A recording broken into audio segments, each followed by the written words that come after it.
नमस्कार मित्रांनो, myself Omkar Sendure, executive engineer water resource department government of Maharashtra. आजचा जो आपला व्हिडिओचा टॉपिक आहे, how to prepare for MPSC pre 2021-22, जी 21ची ॲड 22मध्ये होणार आहे आणि 22ची ॲड 23मध्ये होणार आहे एक्झाम. तर बघूया, बरेच मेसेजेस आणि कॉल्स येत होते आणि त्यामुळे हा व्हिडिओ मी फ्रेशरांच्यासाठी स्पेशली बनवलेला आहे. ह्या माझ्या काही अचिव्हमेंट्स आहेत. असिस्टंट एक्झिक्युटिव्ह इंजिनियर 4 टॉपर 2011 मध्ये मी या ठिकाणी आलेलो आहे. जवळजवळ 83+40 ऑफिसर या ठिकाणी घडवलेले आहेत आणि 2019चा रिझल्ट या ठिकाणी वेटिंग आहे आणि त्यात आणखी किती अधिकारी या ठिकाणी संख्या भर पडते ती मला बघायची आहे. त्यानंतर हॉबीजमध्ये मला मोटिवेट करायला आवडतं, गाईड करायला आवडतं. गेली 10-12 वर्ष मी या क्षेत्रामध्ये काम करतो. जास्तीत जास्त ॲस्पिरंटना एमपीएससी असेल, गेट असेल, IAS असेल, IAS असेल याच्यामध्ये मार्गदर्शन केलेलं आहे. टीचिंग पॅशन आहे. हिप्नोथेरपी ट्रीटमेंट लोकांना दिलेली आहे, जेणेकरून जास्तीत जास्त पॉझिटिव्ह एनर्जी त्यांच्यामध्ये जी असते ती जागृत करून जास्तीत जास्त आपल्याला कशी पोस्ट काढता येईल, जे आपल्या ॲबिलिटी जे आपल्याकडे असतं त्या दृष्टीनं. आणि हॅपी थॉट्स हे एक माझी टेक्निक आहे, जी आपण वेगवेगळ्या सिव्हिल इंजिनिअरिंगच्या फॉर्म्युल्याला आणि याला वापरू शकतो. तर काही इम्पॉर्टंट अपडेट्स पहिला बघूया. सगळ्यात पहिला आहे एमपीएससी प्री 2021. तर अपेक्षा अशी आहे की 2021ची ॲड या ठिकाणी ह्या आठवड्यामध्ये किंवा मॅक्सिमम नेक्स्ट वीकमध्ये ही ॲड पडणार आहे. अपेक्षा तर अशी आहे की फ्रायडेच्या आत ॲड पडून जाईल.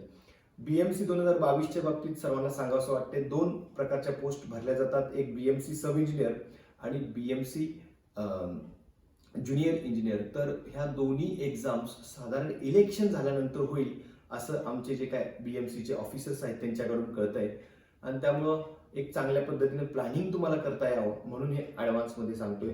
WRD JEEच्या बाबतीत सांगायचं म्हटलं 2022 ही एक्झाम होणार आहे आणि साधारण खूप डिले झाला हे मी अगदी मनापासून मान्य करतो, पण त्याला कारण पण तसे वेगवेगळे तुम्हाला माहीतच आहेत. पण सध्या डिपार्टमेंटमध्ये खूप चांगल्या पद्धतीनं पॉझिटिव्ह अप्रोचनं त्याच्यावरती काम चालू आहे आणि अपेक्षा मला अशी आहे की 2 ते 3 महिन्यामध्ये नक्की ॲड या ठिकाणी पडून जाईल असा मला पूर्ण विश्वास या ठिकाणी आहे. हे सांगण्याचा उद्देश एवढाच आहे की जास्तीत जास्त विद्यार्थ्यांनी त्यांचं जे काय एक्झामचं प्लॅनिंग आहे ते खूप चांगल्या पद्धतीनं करावं आणि चांगला आउटपुट तुमचा यावा अशी माझी अपेक्षा आहे. BWD JEEच्या सुद्धा माननीय दत्ता भरणे मामा यांनी सांगितलंच आहे, तर त्याची पण कारवाई जोरात चालू आहे. कळेलच लवकरच त्या बाबतीत. ATP 2022 ॲड पडलेली आहे आणि 2.5 ते 5 महिन्यात कधीही एक्झाम त्याची होऊ शकते. दुसरी गोष्ट या ठिकाणी सांगावीशी वाटते ती म्हणजे there may be slight modification in this schedule. जे काय आत्ता बोललोय, कारण डिपार्टमेंटमध्ये गव्हर्नमेंटमध्ये वेगवेगळ्या क्षणाला वेगवेगळे चेंजेस होत असतात आणि त्यामुळे काही चेंजेस होऊ शकतात. माझं काम आहे हॉनेस्टली तुम्हाला इन्फॉर्मेशन देणं आणि तुमचं प्लॅनिंग अभ्यासाचं खूप चांगल्या पद्धतीनं व्हावं एवढीच भावना याच्यामध्ये आहे. चला, त्यानंतर मला जे सांगायचं आहे ते म्हणजे ऑलरेडी तुम्हाला सर्वांना माहीत आहे की साधारण सिलेबस कसा आहे. एक तर 3 टप्पे आहेत. Pre mains interview. प्री 200 मार्काचे आहे क्वालिफाईंग नेचरची, मेन्स 400 मार्काचे आहे आणि इंटरव्ह्यू जो आहे तो 50 मार्कचा आहे. ओके, तर आता मेन्स बाबतीत किंवा इंटरव्ह्यू बाबतीत न बोलता फक्त प्रीचा जर विचार केला तर या ठिकाणी 100 क्वेश्चन्स 200 मार्कासाठी असणार आहेत. निगेटिव्ह मार्किंग आहे आणि 1 तास आहे. मल्टिपल चॉईस क्वेश्चन्स या ठिकाणी असणार आहे. हे ऑलरेडी तुम्हाला माहीत आहे, पण तरी नवीन फ्रेशर विद्यार्थ्यांना, काही 3rd इयर इंजिनिअरिंगला आहेत, काही 4th इयरला आहेत, त्यांच्यासाठी सांगतोय. हा सिलेबस मित्रांनो तुम्हाला माहीत असू दे. साधारण 8 कंपोनंटमध्ये सिलेबसला डिवाइड केले. एक आहे मित्रांनो मराठी. एक तुमचा जो आहे तो या ठिकाणी, एकच मिनिट, एक जो दिसतो तो मराठी आहे, त्यानंतर इंग्लिश आहे आणि GS मध्ये टोटल या ठिकाणी 6 कंपोनंट तुम्हाला या ठिकाणी दिसत असतील. ओके, चला. त्यानंतर सगळ्यात महत्त्वाचा प्रश्न जो मुलांना पडतो ते प्रोबॅबल सब्जेक्ट वाईज वेटेज काय असेल, तर त्या संदर्भात पहिला बोलूया की कशा पद्धतीनं वेटेज असू शकतं. मित्रांनो, साधारण जर बघितलं तर वेगवेगळे GS एक्सपर्ट्स, काही फॅकल्टी मेंबर्स आणि काही आमचे अनुभव याचा सर्वांचा सारांश या ठिकाणी मी देतोय. VSAचं ऑप्शन नंबर 1 असं आहे की साधारण 8 कंपोनंटला टेंटेटिव्ह एखादे 2 प्लस मायनस होऊ शकतात. मराठी 20 क्वेश्चन 40 मार्काला, इंग्लिश 20 क्वेश्चन 40 मार्काला आणि उरलेले जे 6 कंपोनंट आहेत जनरल नॉलेजचे, जीएसचे, ते या ठिकाणी ॲव्हरेज 10-10 क्वेश्चन या ठिकाणी असणार आहेत. असा आमचा फर्स्ट ऑप्शन आम्हाला आमच्या एक्सपर्ट करून या ठिकाणी कळतोय. तर 20-20-60 असा रेशो साधारण आपण पकडू शकता 100 क्वेश्चन्स आणि 200 मार्क्सला. त्यामुळं कशा पद्धतीनं तुम्ही ही तयारी करायची हे साधारण वेटेज पण डोक्यात ठेवलं पाहिजे. आणि हे एक ऑप्शन आहे, असाच होईल असा आमचा दावा नाही आहे. काही तज्ज्ञांचं मत असे येते की VSA ऑप्शन नंबर 2 असा होऊ शकतो की मराठी इंग्लिश 25-25 आणि उरलेले जे आहेत ते या ठिकाणी साधारण 50 मार्कमध्ये हे झालेले 50 क्वेश्चनमध्ये डिस्ट्रीब्यूट झालेले असतील. आणि अशा पद्धतीनं साधारण या ठिकाणी 100 क्वेश्चन्स परत होणार आहेत आणि 200 मार्क्स. तर हा ऑप्शन कदाचित मला थोडासा कमी वाटतो, बट ऑप्शन नंबर 1 जो आहे मित्रांनो, तो ऑप्शन मला या ठिकाणी जास्त येण्यासारखा या ठिकाणी वाटत आहे. त्यामुळं फ्रँकली स्पीकिंग कसा येईल आपल्याला माहीत नाही, कारण पुढची एक स्लाईड मला दाखवावी लागते. कारण MPSC आहे मित्रांनो, कॉम्पिटिटिव्ह एक्झाम, जी एक कॉन्स्टिट्युशनल बॉडी आहे, त्यांचा ऑप्शन नंबर 3 काय असू शकतो? तर answer is can't predict. We can't predict की ऑप्शन नंबर 3 कशा असू शकतो. पण तरी टेंटेटिव्ह फर्स्ट ऑप्शन प्रमाणे तुम्ही सध्या अभ्यास करायला काही हरकत नाही. कारण काही जणांना जॉग्राफी अवघड जात असतं, काही जणांना पॉलिटी अवघड जात असतं, काही जणांना एन्व्हायरमेंट अवघड जात असतं.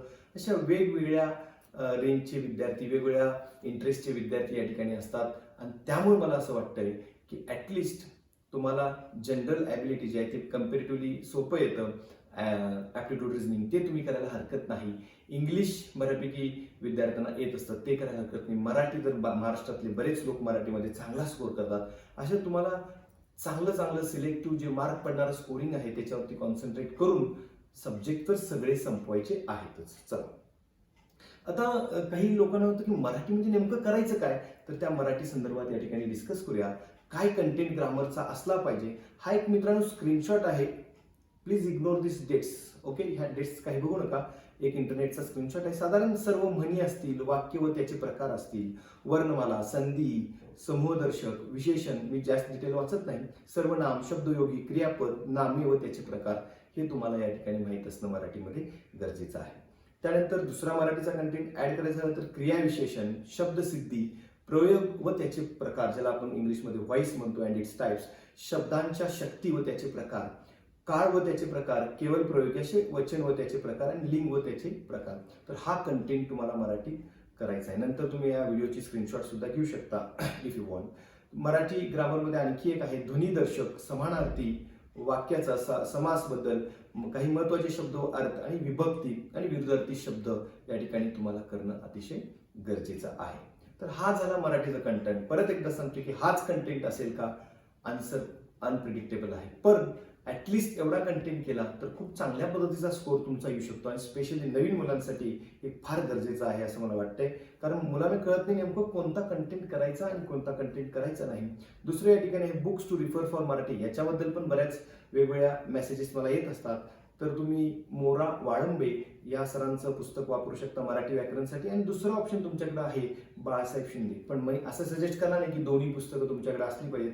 ॲटलिस्ट एक तरी पुस्तक तुमच्याकडनं असणं अपेक्षित आहे. Okay, Walambe book is very standard. आणि तुम्हाला कमी वेळेत हे करायचं असेल तर शिंदे सरांचं पण खूप चांगलं पुस्तक आहे. त्यानंतर इंग्लिशसाठी जर मित्रांनो विचारत असाल तर इंग्लिशचा हा सारा कंटेंट आहे. मी कंटेंटमध्ये जास्त वेळ घालवत नाही. तर कंटेंटमध्ये साधारण एरर करेक्शन, स्पेलिंग, त्यानंतर sentence arrangement, fill in the blanks, transformation असे छोटे छोटे पॉईंट्स या ठिकाणी तुम्हाला करावे लागणार. एरर करेक्शन, आर्टिकल्स, त्यानंतर substitution, antonyms, synonyms, sentence completion, prefixes हे तुम्हाला करायचं आहे. प्लुरल, क्वेश्चन टॅग, छोटे छोटे पॉईंट्स आहेत. Odd words, preposition, suffix, idioms and phrases. आणि हा कंटेंट तुम्हाला या ठिकाणी करायचा आहे. मी कंटेंट वाचत नाही, मात्र तुमचं प्रिपरेशन ह्या कंटेंट वाईज झालं पाहिजे असं माझं वैयक्तिक मत आहे. त्यानंतर जर मित्रांनो बघितलं तर books to refer for English, तर एक ऑप्शन तुमच्याकडे आहे MJ शेख सरांचं पुस्तक तुम्ही वापरू शकता, इंग्रजी व्याकरण म्हणून. एडिशन मात्र तुम्ही बघत जा की न्यू एडिशन कुठल्याही पुस्तकाचं जरी स्क्रीनशॉट एखादा जुना नवा असला तरी सुद्धा. आणि दुसरं तुमच्याकडे ऑप्शन आहे व्रेन अँड मार्टिन, हे सुद्धा अतिशय स्टँडर्ड बुक आहे, ते तुम्ही रेफर करू शकता. पण खूप पण सोर्सेस वाढवू नका, मी डिटेल बोलेन त्या विषयावरती. त्यानंतर मित्रांनो जनरल स्टडीजचा जर विचार केला तर साधारण जनरल स्टडीज मध्ये पहिला पार्ट आहे सायन्स अँड टेक्नॉलॉजी, त्यामध्ये फिजिक्स मित्रांनो तुम्हाला आहे आणि ते हे सारे कंटेंट्स आहेत measurement, motion and types of motion, laws of motion, gravitation, pressure, energy, work, power, sound, त्यानंतर light, current, electricity, magnetism, star and our solar system आणि इलेक्ट्रोमॅग्नेटिक स्पेक्ट्रम हे फिजिक्समध्ये तुम्हाला या ठिकाणी करावे लागणार आहेत. You can pause the video and take a screenshot. त्यानंतर तुम्हाला साधारण केमिस्ट्रीमध्ये concept of matter, chemical classification, atoms and structure, periodic table, classification of elements, minerals and ores, world of carbon, acid base salt हा सुद्धा अतिशय important topic आहे. Chemical reactions, radioactivity and nuclear ह्याच्याबद्दल पण तुम्हाला करणं गरजेचं आहे केमिस्ट्रीच्या. आता तिसरा कंपोनंट आहे रिमोट सेन्सिंग. तर एवढा सारा कंटेंट तुम्हाला रिमोट सेन्सिंगच्या वरती करायचा आहे. लिडार असेल, मायक्रोवेव्ह असेल, ह्याच्यावरती 100% क्वेश्चन या ठिकाणी 1 ते 2 असणार आहेत आणि एरियल अँड ड्रोन फोटोग्राफीवरती तुम्हाला हा सारा कंटेंट या ठिकाणी करायचा आहे. मी मुद्दाम वाचायचं थोडं स्किप करतोय, तर तुम्ही हे पॉईंट्स बघून घ्या. कुठलेही सोर्सेस जे असतील ते तुम्ही वापरू शकता. त्यानंतर GIS अँड इट्स ॲप्लिकेशनचा विचार केला तर तुम्हाला साधारण एवढा कंटेंट करायचा आहे. ते सॉफ्टवेअर, त्यानंतर geospatial database generation, organisation, spatial data, हे ज्या काही गोष्टी आहेत एरियल अँड ड्रोन फोटोग्राफी हे तुम्हाला मित्रांनो करायचं आहे. त्यानंतर इन्फॉर्मेशन अँड कम्युनिकेशन टेक्नॉलॉजीमध्ये कम्प्युटर फंडामेंटल्स तुम्हाला करायचे आहेत. इंटरनेटचे बेसिक्स तुम्हाला माहीत असले पाहिजेत. www. म्हणजे काय जे काय असेल ते computer development, hardware and software हे तुम्हाला माहीत असणं अपेक्षित आहे. Book to refer for science and technology, please ignore this. या ठिकाणी सचिन भस्के सरांचं पुस्तक तुम्ही मित्रांनो वापरू शकता. मराठी मीडियम आणि इंग्लिश मीडियम ज्यांचं आहे त्यांनी, मराठी ज्यांचं आहे त्यांनी हे वापरू शकता आणि ज्यांचं इंग्लिश मीडियम आहे त्यांच्याकडे सचिन भस्के सरांचं जे स्वतः MBBS आहेत ते पुस्तक तुम्ही या ठिकाणी रिफर करू शकता. काही जणांना आणखी दुसरा ऑप्शन हवा असेल इंग्लिश मीडियम स्टुडंटसाठी तर ते ल्युसेंटचं या ठिकाणी जनरल सायन्सचं पुस्तक सुद्धा तुम्हाला वापरायला हरकत नाही. But I will suggest your left hand side is a good option. Okay, पण जस्ट एक ॲडिशनल मी दिलेला आहे. त्यानंतर मित्रांनो इंडियन पॉलिटीबद्दल जाऊया. इंडियन पॉलिटी तुम्हाला माहित आहे, कंटेंट पण तुम्हाला सगळा माहीत आहे. स्टँडर्ड कंटेंट आहे, स्टेट आहे, त्यानंतर आपल्या सेंट्रलचं स्टेटचं रिलेशन आणि बाकीचे जे काही वेगवेगळ्या कॉन्स्टिट्युशनल बॉडी आहेत याच्यावरती आणि सगळ्या जे थोडक्यात आपलं लक्ष्मीकांतचे जे कंटेंट्स आहेत ते सगळे कंटेंट्स तुम्हाला करायचे आहेत. त्याच्यामध्ये मेन तुमच्याकडे ऑप्शन बुकसाठी आहे ते म्हणजे रंजन कोळंबी सरांचा भगीरथ प्रकाशनचा आहे, भारताची राज्यघटना आणि प्रशासन, आणि तुम्ही हे सुद्धा या ठिकाणी वापरू शकता. हा 2 ऑप्शन या ठिकाणी आहेत. आणि ऑब्व्हियसली इंग्लिश मिडियम स्टुडंटनी आपलं लक्ष्मीकांत वापरायला काहीच हरकत नाही. त्यानंतर जॉग्राफीचा जर विचार केला मित्रांनो तर साधारण जॉग्राफीमध्ये 2 ऑप्शन आहेत. एक महाराष्ट्राच्या भूगोलसाठी सवदी सरांचं पुस्तक या ठिकाणी आहे आणि दीपस्तंभचं जे आहे ते महाराष्ट्राचं भूगोल तुम्ही वापरू शकता. काही इंडियन जॉग्राफीवरती थोडे क्वेश्चन्स असू शकणार आहेत, पण खरं फ्रँकली स्पीकिंग MPSC मध्ये थोडं इंडियन जॉग्राफी कम्पॅरेटिव्हली कमी येणार आहे असं एक माझं आतापर्यंतचं स्टडी आहे. ओके. त्यानंतर जनरल मेंटल ॲबिलिटीमध्ये तुम्हाला काय कंटेंट करायचे आहे तर ते हे सारे कंटेंट करावे लागणार आहे. Volume, problem, pipes, composition, compound interest, time and work आणि हे सगळा डाटा तुम्हाला करायचा आहे. आणि बाकीचे time, distance, simplification, probability, ratio and proportion हे तुम्हाला माहीत असणं गरजेचं आहे. तर काही इम्पॉर्टंट टॉपिक्स आहेत ते ॲटलिस्ट पहिला कव्हर करा आणि जसे थोडे कम्पॅरेटिव्हली नॉन इम्पॉर्टंट आहेत त्याला नंतर तुम्ही प्रायोरिटी देऊ शकता, पण टॉपिक तुम्हाला सर्व कव्हर करायचे आहेत. तुम्हाला जर सेप MPSC मेन्स 2021ची ॲड 22 मध्ये होणारी द्यायची असेल तर बुक्स टू रिफर फॉर, परत एकदा रिफर जरा एफ एक्स्ट्रा झालेला आहे. जनरल मेंटल ॲबिलिटी बघितलं तर बाय सचिन ढवळे सर या ठिकाणी बघू शकता की साधारण बुद्धिमत्ता चाचणी व तर्क क्षमता परीक्षण हे तुम्ही या ठिकाणी वापरू शकता. खूप चांगलं पुस्तक आहे. कोमल दरोरे सर माझे मित्र पण आहेत, खूप छान पद्धतीने त्यांनी या ठिकाणी पुस्तकात घेतलेले आहे. पण या पुस्तकात क्वेश्चन जे आहेत ते मात्र मराठीमध्ये आहेत आणि एक्सप्लेनेशन मराठीत आहे, जस्ट माहितीसाठी. त्यानंतर एन्व्हायरमेंटचा जर विचार केला तर हा सारा कंटेंट सिलेबसमध्ये आहे.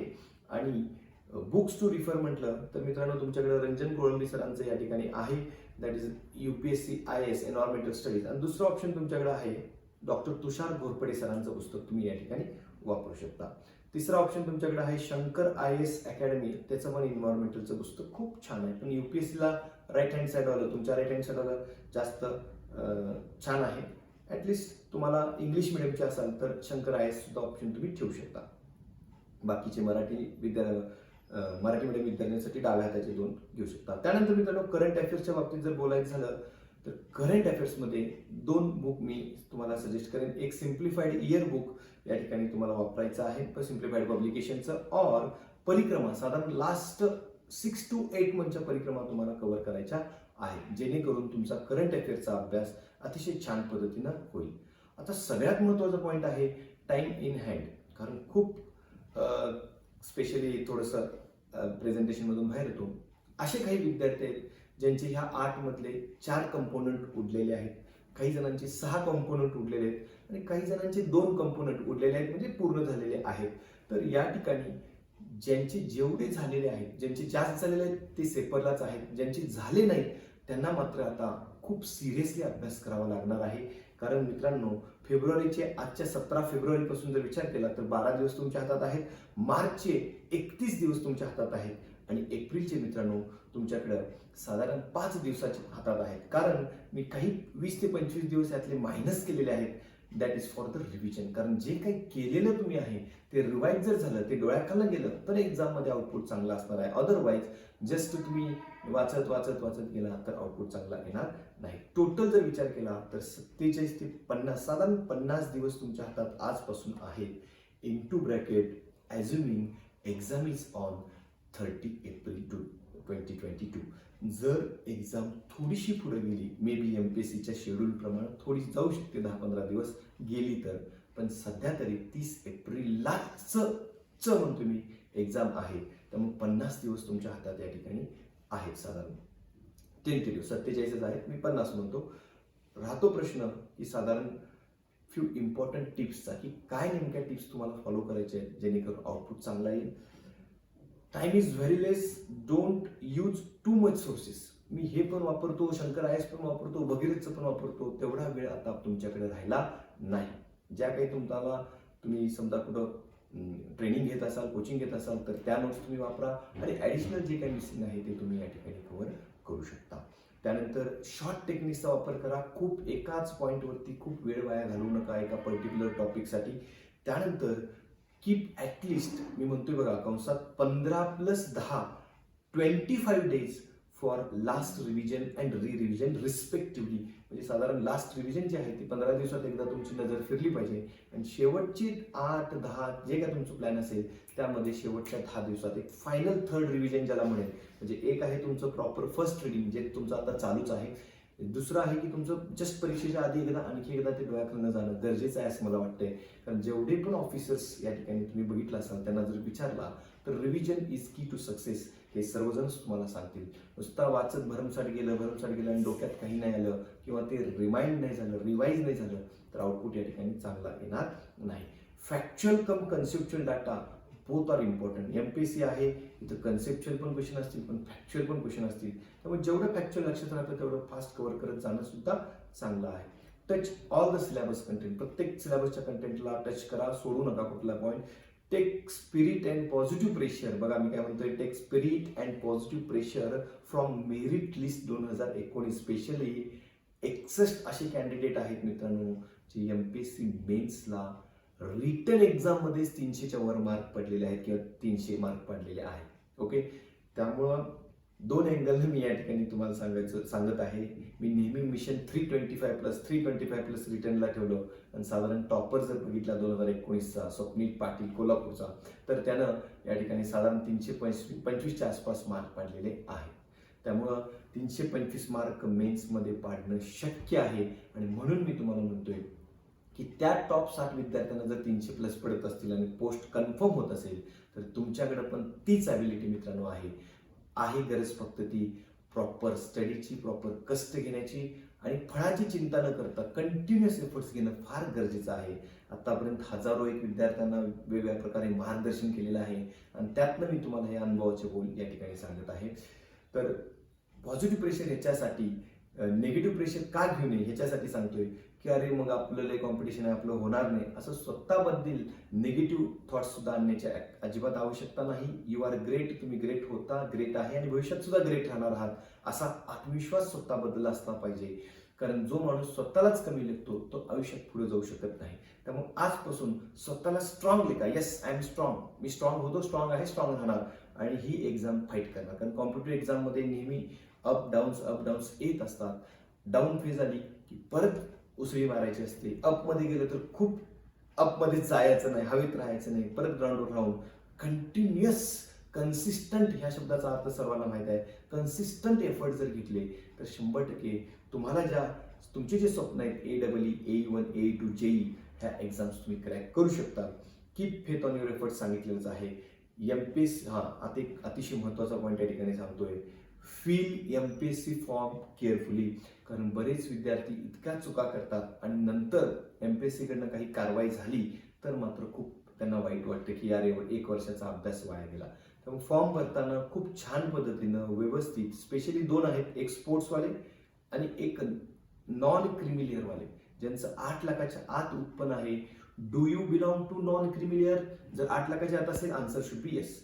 ओके, अशा पद्धतीनं. आणि 8 लाखाच्या वर असेल तर मात्र तुम्हाला नो म्हणावं लागेल. जरी तुम्ही OBC, त्यानंतर तुमचं NTB, DTA किंवा SBC ज्या काही वेगवेगळ्या कॅटेगरी आहेत, आणि ओपन फिमेलसाठी सुद्धा NCL लागतं. त्या विषयावर मी ॲड पडल्यावर नक्कीच एक व्हिडिओ बनवण्याचा प्रयत्न करेन. त्यानंतर बर्निंग डिझायर इज मस्ट. ज्वलंत इच्छाशक्ती पाहिजे की मला ही पोस्ट काढायची आहे, मला ही एक्झाम क्रॅक करायची आहे. कारण टॉप 2019च्या त्या 100, 200, 300 विद्यार्थ्यांना जर विचारला, ते तुमचे सिनियर असतील, कोणी रिलेटिव्ह असतील, त्यांना विचारा, ते तुम्हाला नक्की सांगतील की त्यांनी एकच टार्गेट ठेवलं होतं की माझं लिस्टमध्ये नाव लागलं पाहिजे. तसं बर्निंग डिझायर, ज्वलंत इच्छाशक्ती की मला ही पोस्ट काढायची आहे, अशा पद्धतीने केला तर नक्की तुम्ही यशस्वी व्हाल. आणि दुसरं आणखी काही जण टेस्ट सिरीज बद्दल पण बरेच मेसेज करत आहेत. आज मला सांगायला आनंद होतोय की टेस्ट सिरीज 2019 मेन्सचे टॉपर विद्यासागरच्या टेस्ट सिरीजचे हे या ठिकाणी तिन्ही पहिल्या पानावरती त्यांची नावं आहेत. VSA प्री टेस्ट सिरीज जी आहे ती साधारण एप्रिलच्या दरम्यान चालू होणार आहे. तर त्या पद्धतीने तुम्ही तयारी ठेवू शकता एप्रिलच्या फर्स्ट वीकमध्ये किंवा मार्च एंडला. त्यानंतर विद्यासागर पब्लिशनचं आणखी एक 4थं पुस्तक या ठिकाणी आम्ही लॉन्च करतोय. त्याचा काही कंटेंट मी दिलेला आहे. तर खूप छान पद्धतीनं याच्यामध्ये काही प्रिव्हियस क्वेश्चन्स घेतलेले आहेत. मग ते PSI असेल आणि सब्जेक्ट वाईज केलेलं आहे. आणखी एक महत्त्वाचं की ह्याच्यामध्ये काही सोल्युशन्स हे इंग्लिशमध्ये आहेत, काही सोल्युशन्स मराठीमध्ये सुद्धा आहेत. Please note the same. कारण कमी वेळेमध्ये सगळे क्वेश्चन्स घेऊन वेगवेगळ्या फॅकल्टी मेंबरकडून, वेगवेगळ्या तज्ज्ञ लोकांच्याकडून हे पुस्तक बनवत असताना काही जणांनी मराठीमध्ये आहे आणि काही जणांचं इंग्लिश, स्पेशली सायन्स हा इंग्लिशमध्ये आहे, जॉग्राफी हा मराठीमध्ये, अशा पद्धतीनं तुम्हाला माहितीसाठी ॲडिशनल सांगतोय. त्यानंतर साधारण अपेक्षा अशी आहे की हे पुस्तक 10 दिवसातच या ठिकाणी अवेलेबल तुम्हाला होईल, 28 फेब्रुवारीच्या आत. त्यानंतर हे काही परफॉर्मन्स विद्यासागरचे आहेत मित्रांनो. Please see here. पेपर 1 मध्ये 2018 साली 76 क्वेश्चन्स 2018 साली 76 क्वेश्चन्स या ठिकाणी आले होते. 66 क्वेश्चन आउट ऑफ 100 विद्यासागरच्या सोर्सेसमधून आले होते. काही डायरेक्ट आणि काही इनडायरेक्ट असं टेबल दिलेलं आहे, डिटेल बघून घ्या. त्यानंतर पेपर 1चं 2019 मध्ये मित्रांनो 84 क्वेश्चन्स या ठिकाणी आलेले आहेत आणि आता 2020 मध्ये 83 क्वेश्चन्स हे पेपर 1 मध्ये आलेले आहेत. जस्ट एक परफॉर्मन्स की विद्यासागर मेन्स कशा पद्धतीने परफॉर्म केलेले आहे. This is just for your information. Integrated batch 6 May 2022ला सुरू होणार आहे मेन्सची. ज्यांना इंटरेस्ट असेल त्यांनी पवित्रा मॅडम यांना कॉन्टॅक्ट करू शकता. That's it. Stay connected with me. तुम्हाला काही शंका असेल तर डायरेक्टली मला guidance@omkarsendure.com ह्या मेलवरती, ईमेल ID वरती मेल करू शकता. आणि काही शंका असतील तर खाली दिलेला जो व्हॉट्सॲप नंबर आहे त्याला तुम्ही या ठिकाणी व्हॉट्सॲप करू शकता. आणि तुम्हाला काही बाकीचे प्रॉब्लेम्स असतील तर तुम्ही कॉलिंग थ्रू पवित्रा मॅडम यांना 333 आणि 666 एंडिंगचे जे नंबर आहेत त्यांना कॉन्टॅक्ट करू शकता. That's it. Thank you and all the best.